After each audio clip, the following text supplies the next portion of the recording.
So would you like to find out more about the design element of texture? Well, stay tuned to find out more.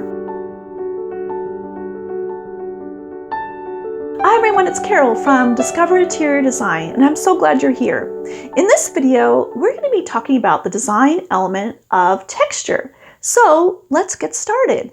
So texture is one of the design elements, which is just one of the components that we use to design a space. And texture is one way we can create contrast and variety and different layers of dimension in a space. So one thing that's kind of interesting to kind of notice is how rougher and smoother textures may grab our attention in different ways. Rougher textures in general may grab our attention a little bit more because there's more contrast going on. If you think about it, a rougher texture has different levels to it. There may be some shadows and highlights going on, and that's going to automatically grab our attention. And especially if we use the other element of color with it, if it's a darker color, that's going to really grab our attention. On the other end of that is something that's very smooth or very glossy, and that may grab our attention because it's reflecting a lot of light. And one of the cool things about texture is that there are limitless possibilities, limitless textures to choose from. And materials may have an inherent texture to them, but then the other cool thing about that is that we can change them. So, a stone can be available in stone tiles, and it may be available like in an inherent rough texture of the stone. But then we can also manipulate the texture, the finish of that stone to where it can be very super glossy. Or even in, say, the texture on your walls, the joint compound, the mud that's applied to the wall before you paint it may be applied in a very rough texture or maybe in a very smooth texture. And so that will change the look and feel of your walls.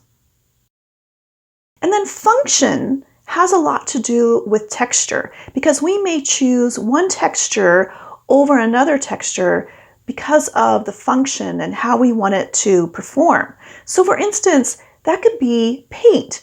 And if we think about it, paint comes in a variety of finishes or textures. And we may choose a glossier paint for, say, the trim and maybe a door or maybe even a kitchen cabinet because of the durability of that.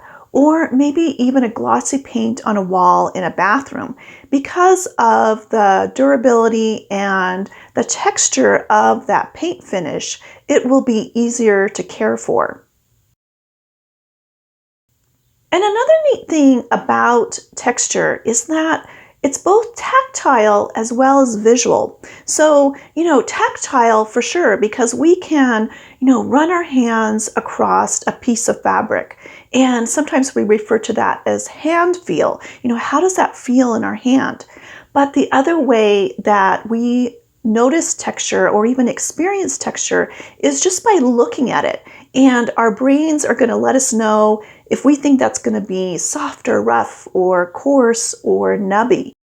So we may look at a wall where we see like a wood paneled wall, and right away we can formulate how that probably feels. We may not go up to that wall and touch it, but our brain, just from experience, probably knows that may be kind of rough feeling, or maybe it's kind of smooth. So it's kind of cool that texture is both tactile as well as visual.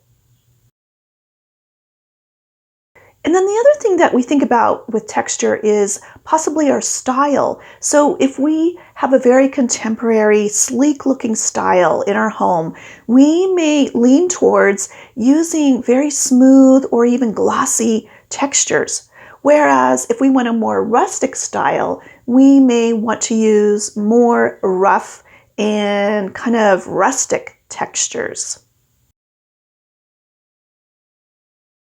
So one thing that I encourage you to do is just to take notice of all of the textures in your space. So hang out in a room and just notice the wall texture. What does that look like? And compare that to your door texture. Or what about your flooring? Do you have carpet or wood flooring? Or look at the glass in your window compared to the window coverings. And then, of course, the furniture and fabrics and everything else that goes into making your room look and feel great. There's all of these different textures that are going on in there. And that's a really important part that makes our rooms look and feel wonderful. So, right, texture is a design element. And I always think of design elements as a tool to help us, design a space to make it look and feel great.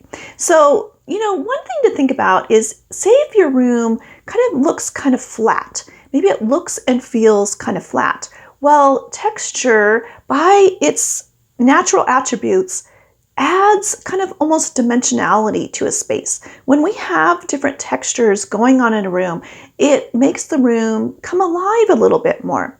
So, one easy thing to do to make a change, to make a room look a little bit more dimensional, is to even just change out throw pillows, making sure that you're not just using the same texture on all of your throw pillows, say on a sofa or even on your bed. Just by, providing variety in the different types of textures in a fabric will make that look a little bit more interesting. And then another thing to think about to make your room more alive, a little bit more dimensional, is making sure to bring in different materials into your room. So bringing in wood or glass or different types of metal. And then even thinking about the texture itself. So, bringing in maybe a rougher texture on a lamp finish, or, bringing in a rug that has maybe both silk and cotton yarns in it, because each of those provides a different texture and look. So just think about texture as a way to bring variety to your rooms.